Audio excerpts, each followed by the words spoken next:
Shalom teman-teman yang terkasih, jumpa lagi bersama saya di channel DM News. Saya ucapkan terima kasih yang sebesar-besarnya kepada teman-teman semua yang selalu dukung perkembangan channel ini. Ya teman-teman, dalam video kali ini kita akan kembali menyaksikan lagi kesaksian dari seorang murtadin yang bernama Pendeta Junaidi Solat. Ya kita dengar dari namanya saja, murtadin ini adalah orang yang sangat taat beragama. Bahkan beliau ini merupakan keturunan kiai yang sangat terkenal. Dan bagaimana kemudian ia meninggalkan keyakinan lamanya dan percaya kepada Kristus satu-satunya juru selamat dalam hidupnya. Ya tanpa berlama-lama lagi, mari kita sama-sama saksikan cuplikan video berikut ini. Siapkan hati agar teman-teman juga diberkati lewat kesaksian yang disampaikan oleh seorang murtadin ini. Ini dia videonya, selamat menyaksikan. Tuhan Yesus memberkati.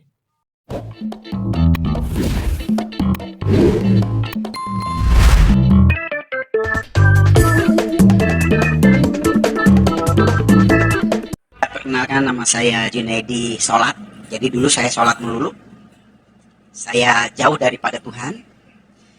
Dan saya dulu cuma taunya Yesus ini adalah manusia. Kalau di agama saya namanya Isa Al-Masih. Ya, dan dia statusnya hanyalah nabi. Dan bahkan di dalam surat Ali Imran 57 itu nggak beda sama Musa, nggak beda sama Muhammad, nggak beda sama Adam gitu kalau di ajaran saya dulu. Dan saya nggak pernah mimpi menjadi seorang Kristen karena pegangan saya dulu adalah surat Ali Imran ayat 19, inna dina indallahi Islam, agama yang diridhoi Allah hanyalah Islam, di luar Islam tidak ada agama yang diridhoi Allah. Dan dalam hati saya berjanji hidup mati saya tetap Islam apapun yang terjadi. Itu rencana manusia, tetapi rencana Tuhan beda. Dan Tuhan maunya saya jadi pengikutnya, ya. Jadi Tuhan maunya saya jadi pengikutnya, maka dia kejar saya. Jadi saya memang nggak mau. Cukup lama saudara, saya bergumul 2 tahun. Itu tahun 80-an saya bergumul. Selama 2 tahun, kalau Jumat saya ke masjid, kalau Minggu saya ke gereja. Ya, Tuhan itu memanggil itu hanya dengan satu kalimat yang misterius. Dia cuma berkata begini, carilah kebenaran, kamu akan diselamatkan. Nah, saya berpikir ya kebenaran itu Islam, yang lain itu nggak benar. Dan saya sepelekan kata-kata itu, tetapi herannya kata-kata itu terus berkumandang di hati saya. Ya, berkumandang. Berhenti-berhenti itu kalau saya sholat doang. Habis sholat, suara itu nongol lagi. Terus begitu. Dan saya pikir saya mulai tertarik dengan kekristenan. Kenapa? Karena agama Islam, agama yang paling dekat sama Islam.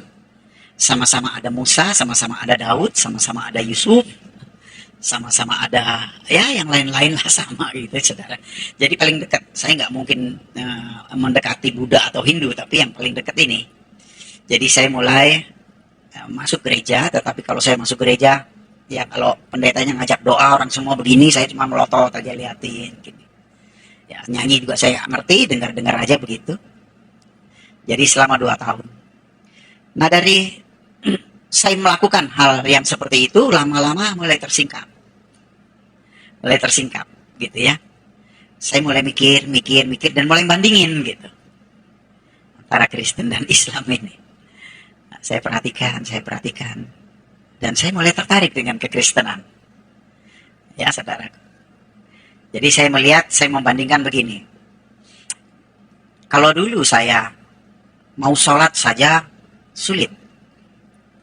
Artinya saya harus ambil air wudhu, lalu saya harus masuk masjid, harus buka sepatu atau sendal.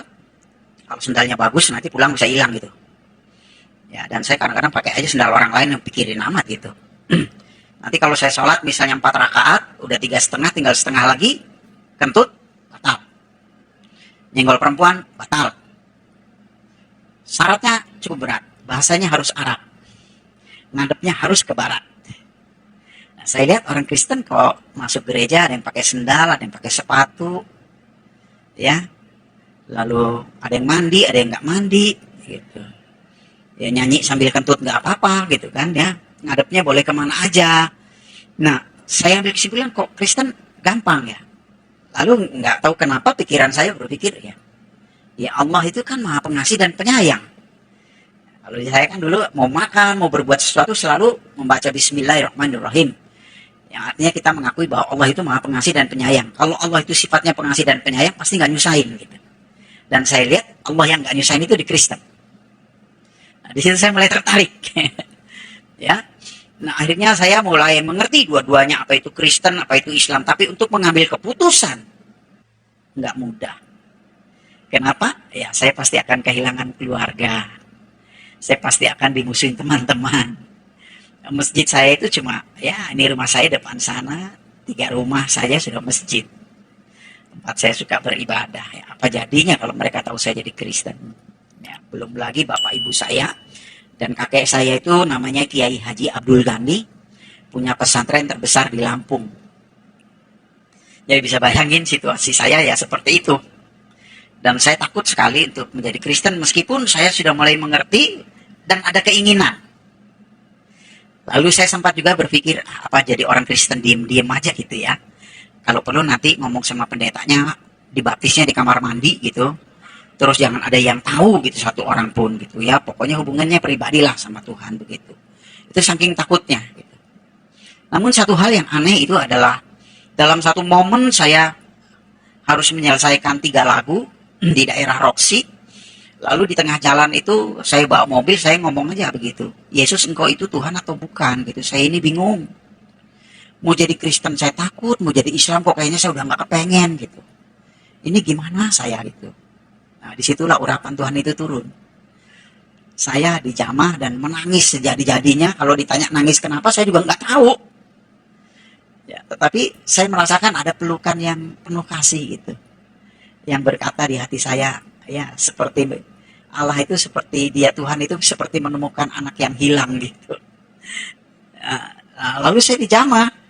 Dan di situ saya mendengar dia berkata, akulah Yesus Tuhan dan Juru Selamat dunia. Kalau kamu tidak percaya, kamu mati, katanya gitu. Jadi karena saya takut mati, ya saya terima. Karena saya pikir kalau saya tolak, nyawa saya dibetot gitu. Jadi saya terima, ya Yesus tolong saya percaya gitu. Nah, habis saya ngomong begitu tuh seperti ada beban yang lepas gitu. Ya rasanya lega banget.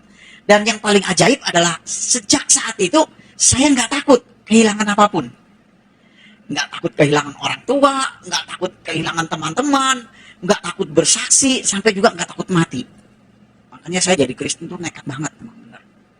Ya, saya nginjil di mikrolet, saya ketemu haji gitu, rasanya pengen ngomong terus gitu, mau siapa aja. Nah, tetapi memang saya percaya kalau bapak saya, keluarga saya tahu saya jadi Kristen, pasti saya dihakimi, nggak mungkin nggak. Nah, di situ saya persiapkan diri saya, lalu saya kembali lagi belajar Al-Quran, hadis, saya pelajari, lalu puji Tuhan, Tuhan itu memberi waktu yang sangat baik.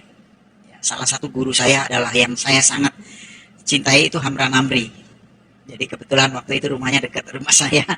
Ya udah di situ kalau ada apa-apa tanya ya, akhirnya saya jadi pinter. Ya.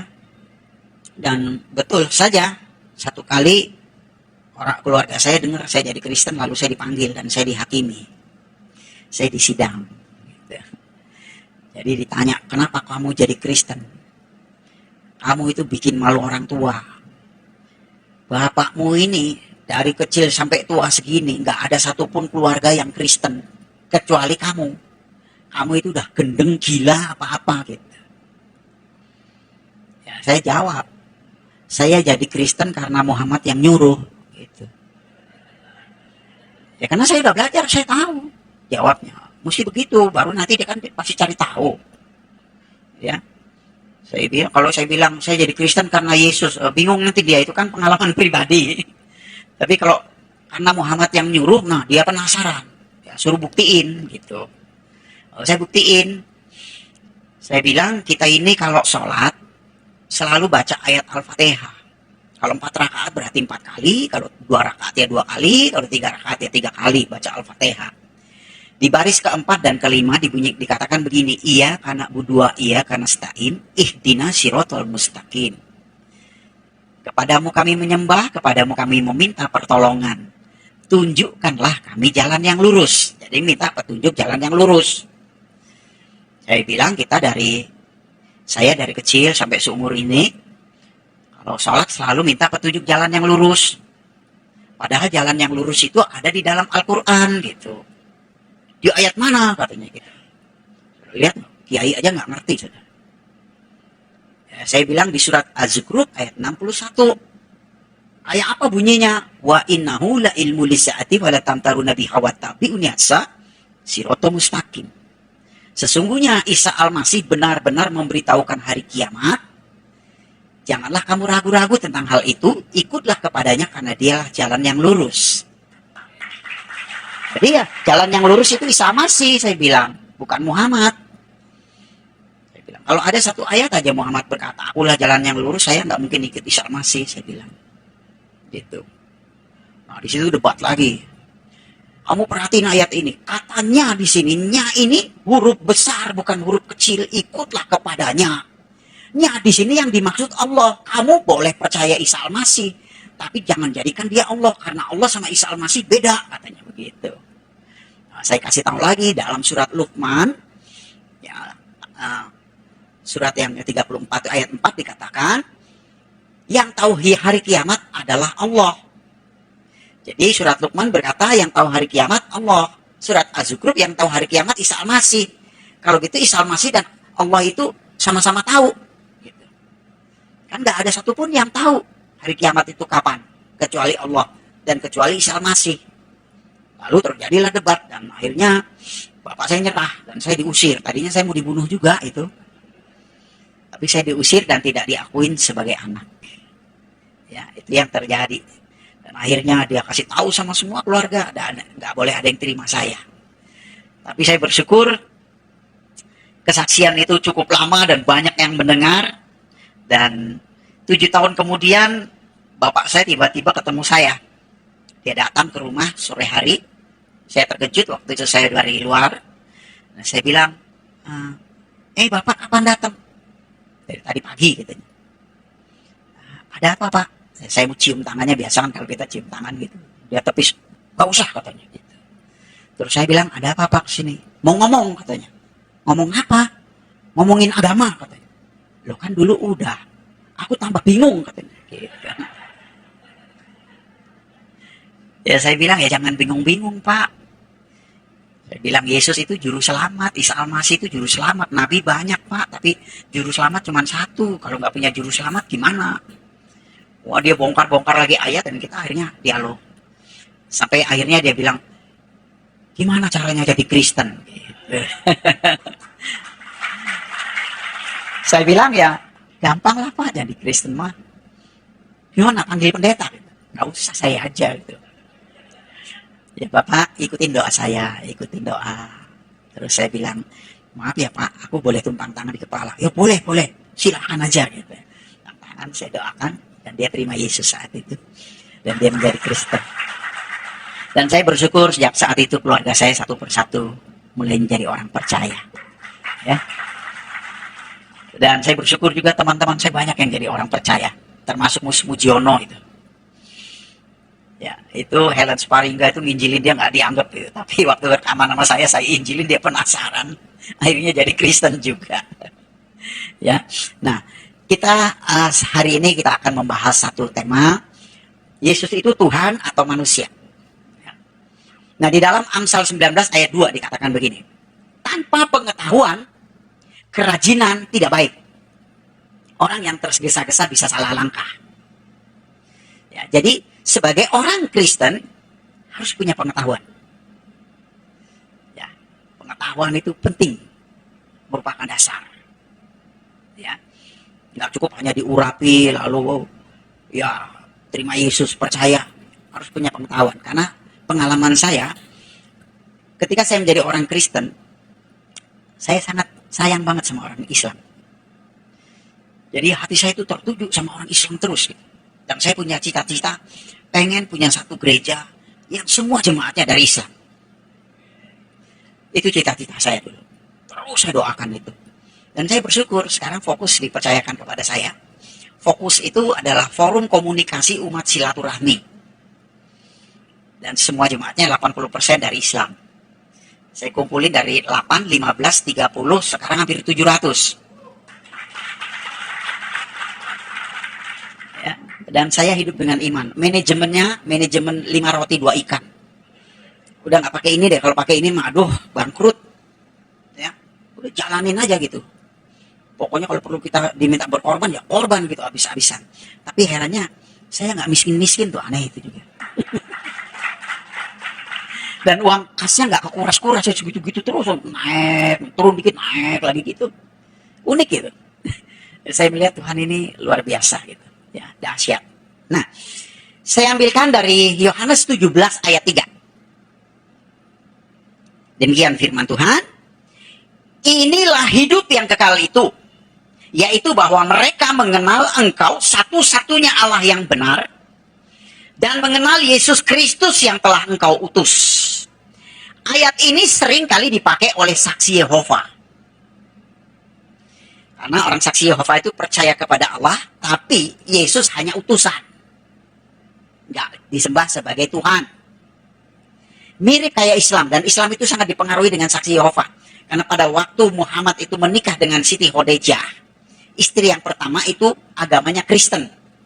Tapi saya curiga Siti Khadijah ini Kristen saksi Yehova kayaknya. Ya, memberi pengaruh yang kuat sama Muhammad ini. Muhammad juga begitu, percaya Allah dan Muhammad itu utusan gitu. Jadi dia buat sebuah agama yang seperti itu. Ya, nah, Alkitab di sini jelas menulis ini adalah doa Yesus. Inilah hidup yang kekal itu. Kira-kira gini. Inilah kalau orang mau masuk sorga gitu. Ya, yaitu bahwa mereka mengenal Engkau satu-satunya Allah yang benar. Ini yang pertama ya. Mengenal Engkau. Saudara, kita semua sulit sekali bisa mengenal Allah. Tapi kita bisa mengenal Allah kalau Allah lebih dahulu memperkenalkan dirinya.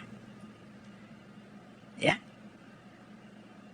Jadi memang seperti itu. Mungkin kita semua kenal Jokowi, Presiden Indonesia.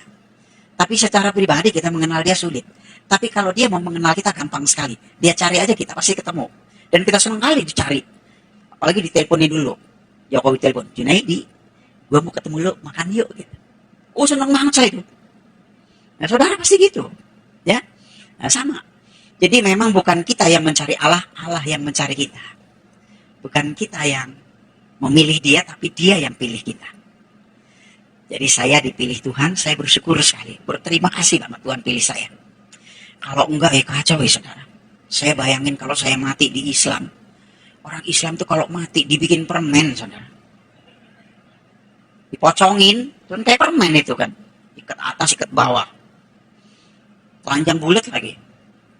Begitu kepalanya dipeluntir ngadep ke Mekah. Karena kiblat mereka kan ke Mekah. Beda sama kita. Kalau kita mati pakai jas keren. Ngadepnya ke atas. Kan surga di atas, masa di samping. Betul nggak? Dan kita pakai pakaian pesta, keren. Kalau dia kan pocongin telanjang bulat gitu gimana? Apa bisa ketemu Tuhan dengan telanjang? Kita ketemu Jokowi pakai kolor aja nggak diterima. Ya kan? Itu satu gambaran. Kenapa kita kalau meninggal itu dipersediakan sedemikian rupa? Ya, di peti mati, ngadepnya ke atas. Wow, luar biasa. Jadi saya pikir-pikir untung saya nggak. Ya, saya dipilih oleh Tuhan. Kalau nggak dipilih, waduh, mau kemana ya saudara? Sulit loh saudara, nggak gampang loh orang percaya Yesus itu.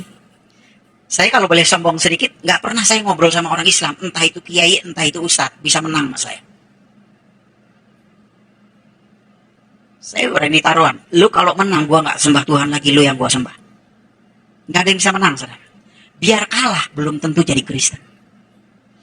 Betapa beruntungnya kalau saudara jadi Kristen. Makanya orang Kristen itu jangan cuma percaya Yesus, harus bangga punya Yesus. Saya bangga banget jadi orang Kristen, dipilih Tuhan. Wow. Ya, kalau saya boleh memilih, saya nggak pengen jadi Kristen. Jangankan masuk gereja, nginjek tanah gereja aja haram. Apalagi masuk gereja. Tapi Tuhan pilih saya.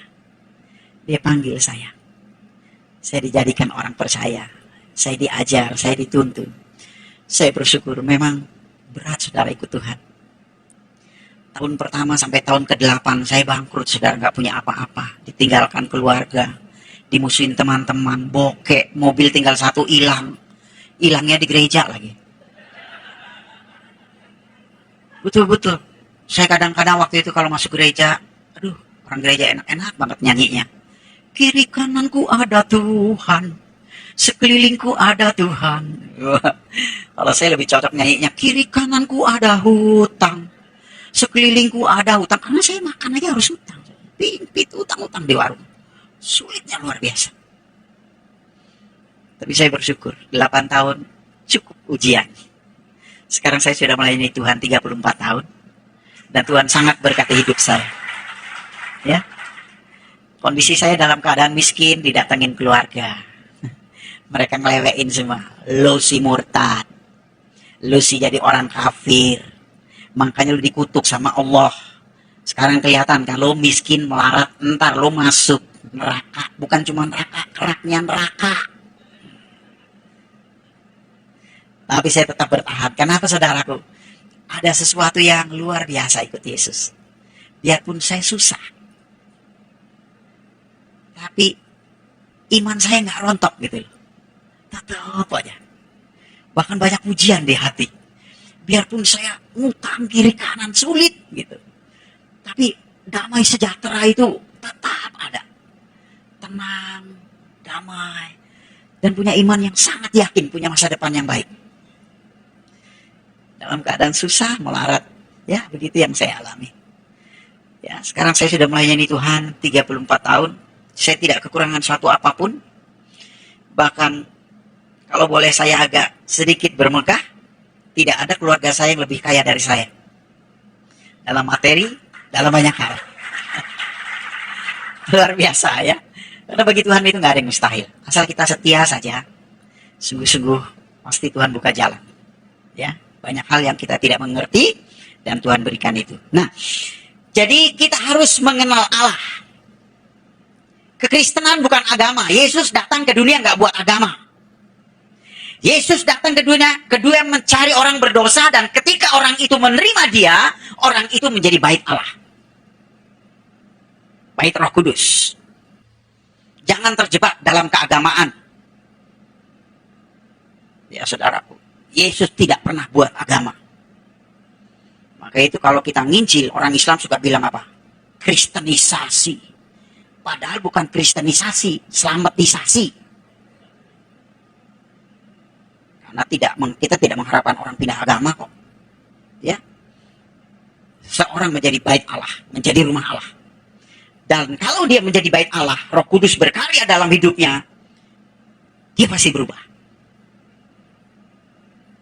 Dan kalau Tuhan merubah kita, bukan cuma kita yang heran, orang lain juga heran. Makanya saya kalau ketemu Rano Karno, Herman Felani, teman-teman dulu, waktu saya main film, mereka suka tanya, Jun, gua heran, lo kok bisa jadi pendeta tuh gimana ceritanya? Saya jawab, jangankan lo heran, gua aja heran. Kenapa? Ada sesuatu yang heran. Hati kita nggak melekat sama dunia. Dunia buat kita cuma sarana hidup. Ya, saudara punya mobil Jaguar keren juga, nanti kalau mati yang gotong L300 kok. Jadi ya seperti itu. Saya punya rumah, kamarnya 5, saya nggak pernah pindah-pindah di situ-situ aja. Iya kan? Apa ada saking kayaknya kita makan apa ya? Beli arwana goreng yuk, kita beli ikan arwana yang harga 50 juta kita goreng. Enggak juga kan? Ya kan? Sederhana sekali sebetulnya hidup itu. Tapi alangkah indahnya selama kita hidup kita bisa jadi berkah. Dan itu hanya dimungkinkan kalau ada Roh Allah di dalam kita. Ya, kita menjadi baitnya. Nah, setelah Allah memperkenalkan dirinya kepada kita, seharusnya kita mengenal dia. Balik. Itu namanya akrab. Ya, kalau kita nggak akrab susah saudara. Harus bergaul karib nih sama Tuhan, ini penting. Ya, saya mau tanya dulu sama saudara. Allah kita sama Allahnya orang Islam sama nggak sih? Allahnya orang Kristen sama Allahnya orang Islam sama nggak?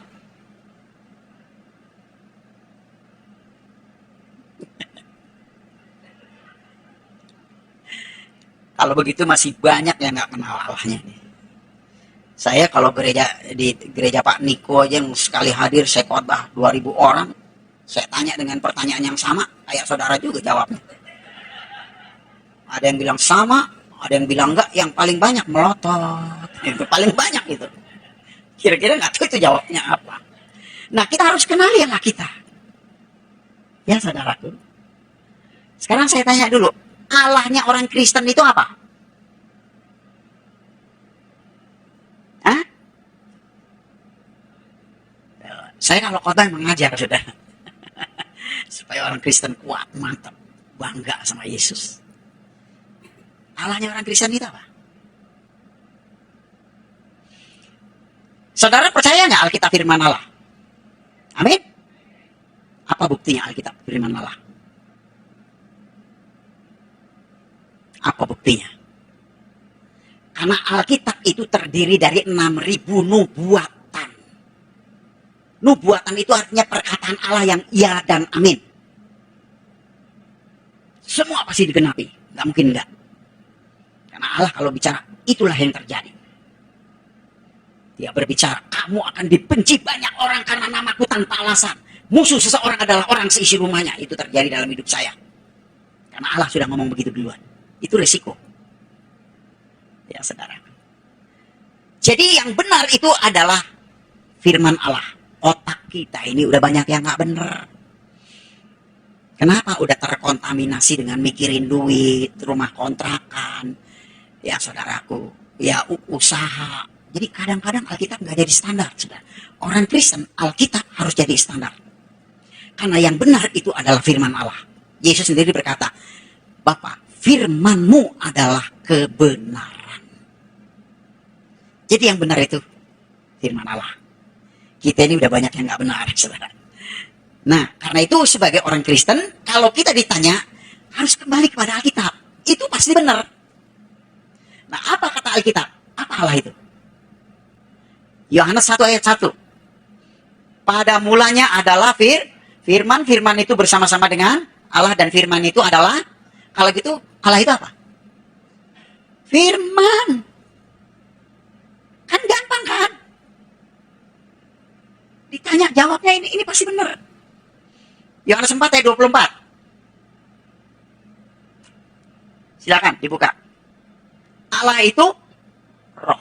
Jadi konsep keilahian atau kealahan orang Kristen, Allah itu adalah firman, Allah itu roh. Jangan salah, saudara. Kenapa banyak orang Kristen seringkali bilang sama? Karena dia terkecoh dengan katanya. Tulisannya A-L-L-A-H. Orang Arab juga tulisannya begitu, A-L-L-A-H. Cuma dia membacanya, ngejanya beda sama kita. Kalau kita cukup Allah gitu. Kayak bercanda sama teman aja, Allah lu gitu aja tersinggung gitu ya. Kayak begitu, ringan gitu. Bacanya itu ringan. Tapi kalau mereka itu terpengaruh dengan bahasa Arab. Jadi nggak ringan, Allah. Nah gitu.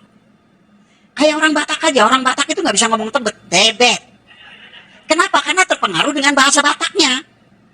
Sebenarnya yang mereka maksud itu. Cuma konsepnya yang beda. Nah, itu yang kita mesti tahu. Konsep keilahian, kealahan orang Kristen, Allah itu adalah firman, Allah itu adalah roh. Konsep orang Islam, Allah itu zat. Nah, saudara mesti tahu ya. Kalau gitu beda nggak? Beda. Kita firman dan roh. Dia zat. Nah sekarang kalau zat apa? Zat kan ada 3. Ada cair sama gas, LPG. Tinggal masalahnya zat yang mana? Nah, ini mesti diperiksa. Nah, dengan pengetahuan itu kita mengerti. Oh, saudara lihat kalau mereka naik haji itu ngapain? Bertamu ke rumah Allah, bersilaturahmi. Mereka kalau naik haji, putar-putar Ka'bah sambil teriak, Allahumma la baik, la syarika la baik, gitu kan? Putar, setiap 7 kali putar pasti cium batu hitam. Hajar aswad, hajar itu batu, aswad itu hitam. Kenapa harus cium batu hajar aswad? Karena doktrin mereka, barang siapa mencium batu hajar aswad, itu sama dengan mencium tangan kanan Allah. Sama seperti anak datang ke rumah bapaknya cium tangan kanan, gitu loh. Jadi tangan kanan Allah di sana adalah batu hitam. Kalau tangan kanannya batu, kira-kira badannya apa? Kalau gitu zat apa? Padat. Supaya saudara ngerti. Ini pelajaran. Jangan bilang sama. Ya, beda.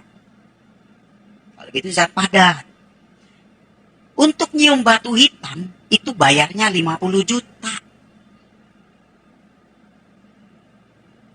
Kenapa nggak kasih bininya aja 5 juta? Suruh dandan yang keren, ciumin sampai bengor. 50 juta saudara. Begitu saudara mau naik haji, DP separuh. Dan nggak bisa langsung bulan depan. 5 tahun, 7 tahun baru bisa naik. Ya kalau saudara panjang umur. Kalau mati, lewat tuh DP. Kemana larinya juga kita nggak tahu. Ya kita tahulah Indonesia. Kasihan saudara. Saya makin tahu sejarahnya tuh semakin kasihan. Makanya saya bertekad gimana supaya mereka mengenal Yesus. Tuhan yang benar ini. Gimana caranya gitu. Makanya dengan saya belajar gitu, nggak ada yang bisa menang gitu. Saya ngerti hal-hal seperti itu. Kasihan mereka. Ya terserah lah. Saya kalau khotbah di gereja tuh pasti begitu. Saya ngangkat keislaman. Karena saya latar belakangnya dari sana. Saya kasih tahu. Pertama tujuan saya cuma apa? Jangan ada yang jadi mualaf. Lu kalau jadi mualaf, lu pasti ke neraka. Bukan kata saya, kata Al-Quran. Ya, surat Maryam 71. Wa in minkum illa wariduha akana ala robika hatman mahdia syuma munazila zinatoku wa arus zolim nafiha jitsiyah. Tidak ada seorang pun dari antara kalian yang tidak mendatangi neraka itu, karena itu satu kepastian dari Tuhanmu. Ini pasti masuk neraka, bukan kata saya, Quran yang ngomong. Atau surat Atin ayat 4 dan 5. Lakot kol aknal insana fil ansani takwin. Syumarodatnahu asfala safiin. Allah menciptakan manusia untuk membawa manusia itu ke dalam api neraka. Jadi kalau saudara masuk neraka, masuk Islam aja. Benar. Tujuan saya nyampe ini supaya saudara ngerti perbedaannya gitu loh. Kenapa saudara? Saya sedih kadang-kadang. Emilia Contessa dari Islam masuk Kristen balik lagi ke Islam. Kenapa? Goblok, nggak mau belajar. Saya begitu dapat kesempatan, saya belajar. Maka saya punya tekad. Mau mati, mau melarat, mau susah, mau dimusuhin banyak orang. Yesus tetap Tuhanku. Karena saya tahu kebenaran udah. Oh ini hitamnya, ini putihnya. Oh udah tahu. Ya udah begini aja lah. Mau dimusuhin orang sekampung sedunia, tetap Yesus Tuhan. Kenapa? Dari belajar kita ngerti. Oh, kalau nggak belajar ya begitu. Baru dilirik Jenderal Bintang 3 pindah. Padahal Yesus itu bintangnya 1 juta loh. Kan kenapa? Ya itu karena goblok. Uci Bing selamat dari Islam masuk Kristen balik lagi ke Islam. Itu pasti goblok. Kalau pinter, nggak mau. Nah, untuk pinter kan kita perlu belajar. Korek bro. Orang Islam itu rata-rata saudara 90% di Indonesia itu bodoh semua. Saya kalau ketemu, Pak, Islam itu artinya apa? Oh, Islam itu singkatan, Pak. Isya, subuh, lohor, asar, maghrib. Jadi itu sembarangan aja gitu.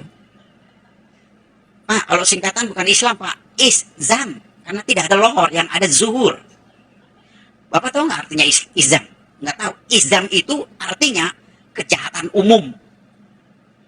Kalau Islam itu artinya tunduk kepada Allah. Bapak udah tunduk belum? Maksudnya pernah ninggalin sholat nggak? Ya pernah. Tahu hukumnya? Nggak tahu. 1 kali meninggalkan sholat hukumannya 10.000 tahun masuk neraka. Makanya Saifuddin kan bilang di YouTube, saya mah nggak sanggup jadi Islam. Kenapa? Iya, 1 kali ninggalin sholat 10.000 tahun di neraka. Mana kuat. Ada di sini yang nggak ninggalin sholat. Diem aja semua. Karena semua pasti udah ninggalin sholat. Nggak ada yang mungkin 1 hari 5 kali. Itu pasti ada yang lalai. Ya saudaraku, itu contohnya. Jadi Islam itu artinya tunduk kepada Allah. Dan sebetulnya orang yang tunduk itu Kristen. Kenapa saudaraku? Karena Allah kan membuat keputusan supaya orang masuk surga harus lewat juru selamat. Dikasih juru selamat. Kan gampang banget sebenarnya ya. Ya kan? Tapi dia nggak tunduk. Yesus datang ke dunia itu kan keputusan dari Allah. Dia datang ke dunia itu kan keputusan dia. Cara dia bukan cara kita. Ya kan? Jadi kita ini sudah tunduk kepada Allah. Dan memang tanpa Yesus kita nggak akan bisa tunduk. Makanya doktrin kita Bapa, Anak, Roh Kudus. Roh Kudus itu menolong, menghibur, membimbing, memberi taufik hidayah. Kalau mereka nggak bisa masuk surga, mereka bilang masuk surga itu harus lewat jembatan Siratul Mustaqim, yaitu sebuah jembatan yang terbuat dari rambut dibelah 7. Nggak dibelah aja kepleset. Kalau dibelah, orang Kristen, jangankan dibelah 7, dibelah 1000 tetap bisa ke surga. Kenapa? Karena ada Roh Kudus yang menolong. Tanpa Roh Kudus nggak bisa. Nggak bisa, saudara. Sulit. Ya, siapa di sini yang udah lahir baru nggak pernah jatuh?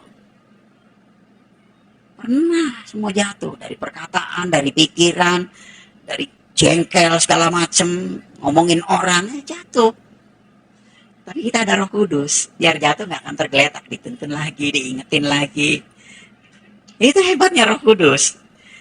Ya, dia yang akan terus menolong kita sampai kita tiba di tempat Bapa di surga.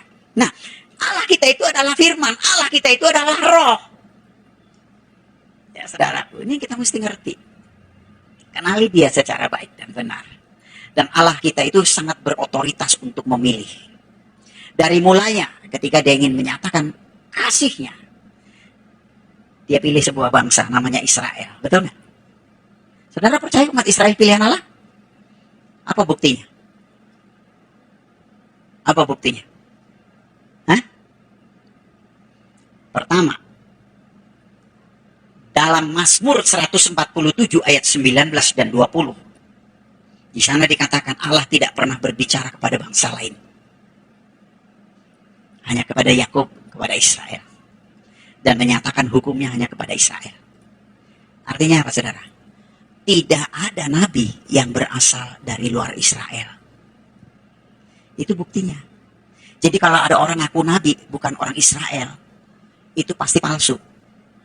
Saya nggak nyindir, cuma nyinggung aja. Ya. Kriteria nabi yang pertama, bernubuat dan dinubuatkan. Muhammad apa yang dinubatin? Nggak ada, dia nggak pernah bernubuat, apalagi dinubuatkan. Yang ada dibuat-buat. Yang kedua apa? Mujizat. Itu kriteria nabi. Muhammad apa mujizatnya? Kalau Yesus, banyak tertulis dalam Al-Quran. Ya, surat Al-Maidah 110, surat Ali Imran 49, mati bangkit, buta melek, lumpuh jalan, kusta tahir, tertulis. Kalau Muhammad, satu ayat aja nggak ada.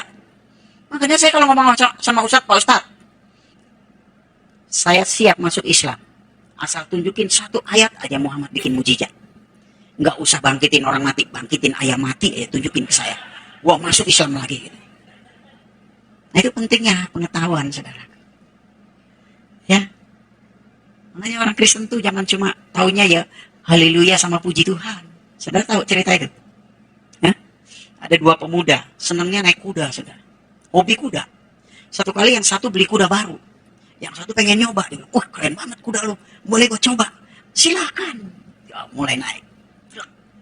Hus, hus, hus. Nih kuda diem aja. Kuda lo gue khususin kamu jalan deh. Ini kuda lain katanya. Cara jalannya gampang, lu mesti bilang puji Tuhan. Lu bilang puji Tuhan dia pasti jalan. Makin teriak puji Tuhan makin kenceng dia. Terus berhentinya di mana? Haleluya. Oke deh, dia mulai. Puji Tuhan.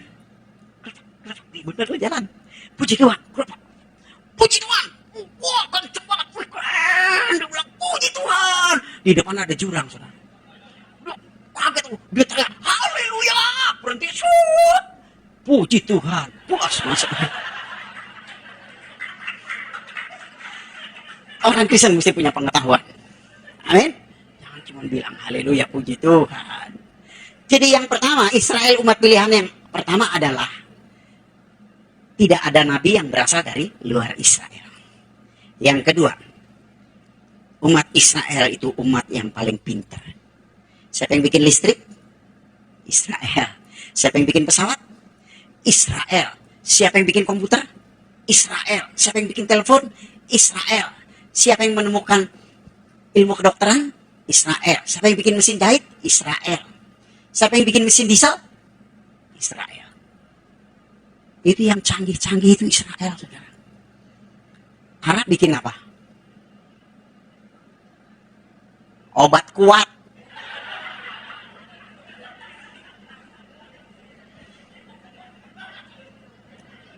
Kawin mulu kerja. Nah, saudaraku yang dikasih Tuhan, jadi kita harus mengenali Allah kita. Amin. Yang kedua, kenapa Yesus itu disebut Tuhan? Karena dia firman dan roh. Jadi kalau saudara, apa buktinya Yesus Tuhan? Yesus itu Tuhan. Oh, orang mati bangkit, buta melek, lumpuh jalan. Enggak, itu cuma kenabian, itu utusan. Tugas utusan, tugas nabi. Tapi Allah itu sendiri adalah firman dan roh. Makanya kalau nerangin sama mereka, apa buktinya Yesus Tuhan? Karena dia adalah firman dan roh. Kan di Al-Quran juga disebut, Isa fa'inahu rohullah wa kalimatuhu. Sesungguhnya Isa adalah roh Allah dan firman Allah. Itulah ketuhanannya. Di sana seringkali dia juga disebut Isa kalimatullah, Isa rohullah. Itulah ketuhanannya. Karena Allah itu roh, Allah itu firman. Jadi kalau dia bilang, itu kan Kristen. Enggak, Islam juga ngajarin. Kamu buka aja surat Al-Maidah 44-47. Di sana dikatakan, pengikut Injil harus memutuskan segala perkara sesuai dengan Injil. Quran lo aja nyuruh kok. Ya, jadi kita benar gitu loh, saudaraku. Oleh sebab itu, saudaraku, kenapa Yesus disebut Tuhan? Itu karena dia adalah firman dan dia adalah roh. Sebagai manusia pun dia unggul. Ya, ini yang terakhir. Di tengah dunia kita hidup, itu ada 3 agama samawi, agama wahyu. Yang pertama Yahudi, yang kedua Kristen, yang ketiga Islam. Masing-masing punya pemimpin. Yahudi itu yang mimpin Musa. Kristen Yesus, Islam Muhammad. Nah, kita bandingin nih pemimpin kita nih. Musa, pertama, dia lahir bayi dibantai.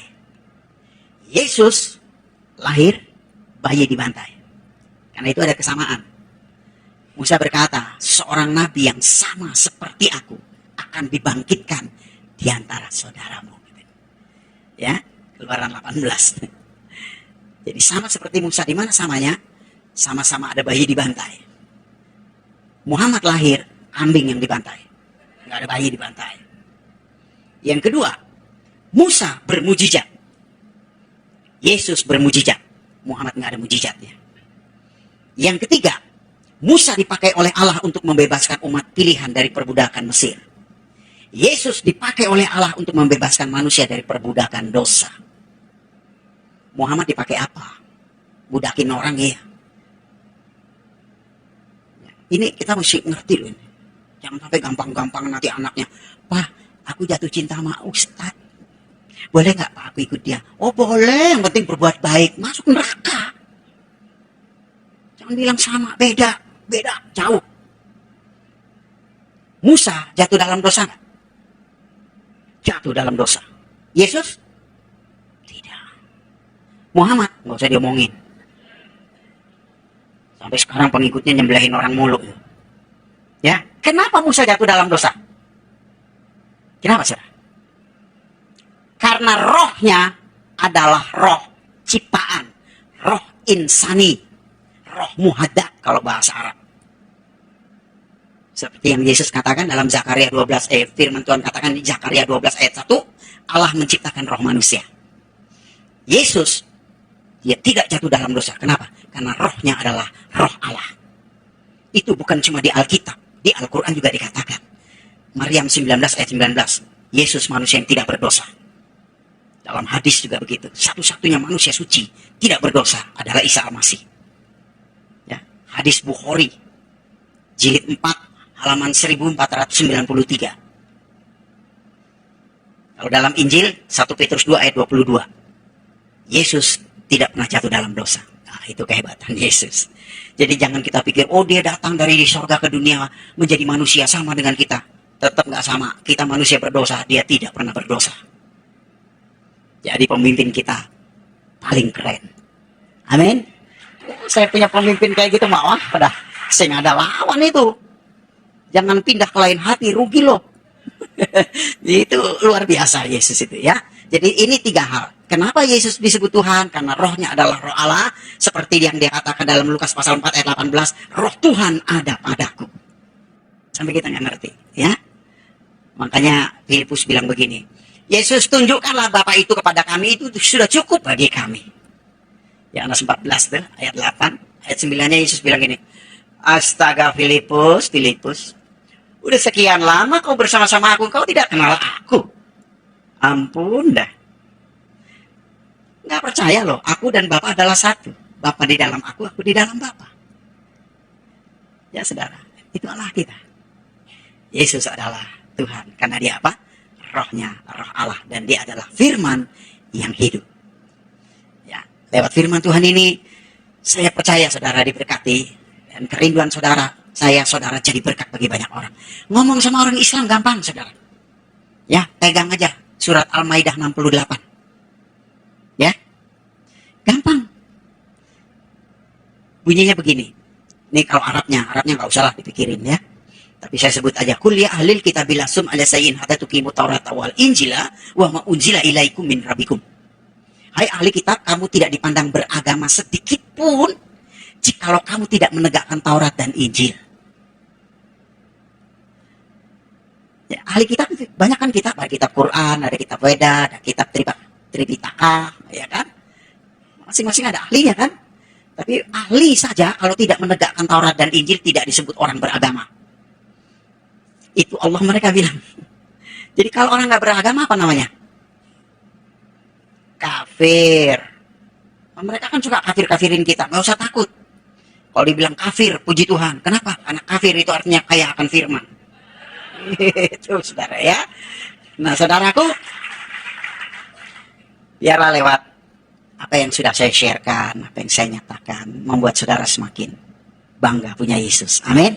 Saya nggak peduli saudara gerejanya di mana, tapi mari kita sama-sama ikut Yesus dan jadi berkat bagi banyak orang ya.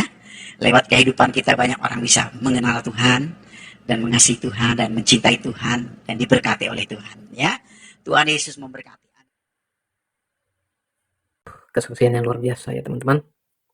Ketika seseorang mengambil satu keputusan dalam hidupnya, apalagi meninggalkan keyakinan lamanya bukan hal yang gampang. Banyak pergumulan, banyak penolakan dari keluarganya, dari orang tuanya. Tetapi kalau Tuhan sudah berkuasa menjamah hati seseorang, maka sesuatu yang mustahil. Tetapi bagi Allah tak ada yang mustahil, tak ada yang tak mungkin. Ya teman-teman, untuk mendasari kesaksian ini ada satu firman Tuhan yang saya mau bagikan kepada teman-teman dalam Efesus pasal 1 ayat 3 sampai ayat 14. Terpujilah Allah dan Bapa Tuhan kita Yesus Kristus, yang dalam Kristus telah mengaruniakan kepada kita segala berkat rohani di dalam surga. Sebab di dalam Dia Allah telah memilih kita sebelum dunia dijadikan, supaya kita kudus dan tak bercacat di hadapannya. Dalam kasih Ia telah menentukan kita dari semula oleh Yesus Kristus untuk menjadi anak-anaknya, sesuai dengan kerelaan kehendaknya, supaya terpujilah kasih karunia-Nya yang mulia, yang dikaruniakannya kepada kita di dalam Dia, yang dikasihinya, sebab di dalam Dia dan oleh darahnya kita beroleh penebusan, yaitu pengampunan dosa menurut kekayaan kasih karunia-Nya, yang dilimpahkannya kepada kita dalam segala hikmat dan pengertian. Sebab Ia telah menyatakan rahasia kehendak-Nya kepada kita, sesuai dengan rencana kerelaannya, yaitu rencana kerelaan yang dari semula telah ditetapkannya di dalam Kristus, sebagai persiapan kegenapan waktu untuk mempersatukan di dalam Kristus sebagai kepala segala sesuatu, baik yang di sorga maupun yang di bumi. Aku katakan di dalam Kristus, karena di dalam Dialah kami mendapat bagian yang dijanjikan. Kami yang dari semula ditentukan untuk menerima bagian itu sesuai dengan maksud Allah, yang di dalam segala sesuatu bekerja menurut keputusan kehendaknya, supaya kami yang sebelumnya telah menaruh harapan pada Kristus boleh menjadi puji-pujian bagi kemuliaan-Nya. Di dalam Dia kamu juga, karena kamu telah mendengar firman kebenaran, yaitu Injil keselamatanmu. Di dalam Dia kamu juga, ketika kamu percaya, dimeteraikan dengan Roh Kudus yang dijanjikannya itu, Dan Roh Kudus itu adalah jaminan bagi bagian kita sampai kita memperoleh seluruhnya, yaitu penebusan yang menjadikan kita milik Allah untuk memuji kemuliaannya. Ya, kiranya firman Tuhan ini boleh memberkati kita dan juga melalui kesaksian yang sudah kita dengarkan bersama boleh memberkati kita semua dan kita terus menjadi berkat, menjadi saksi Kristus dimanapun kita berada. Tuhan Yesus memberkati kita semua. Shalom.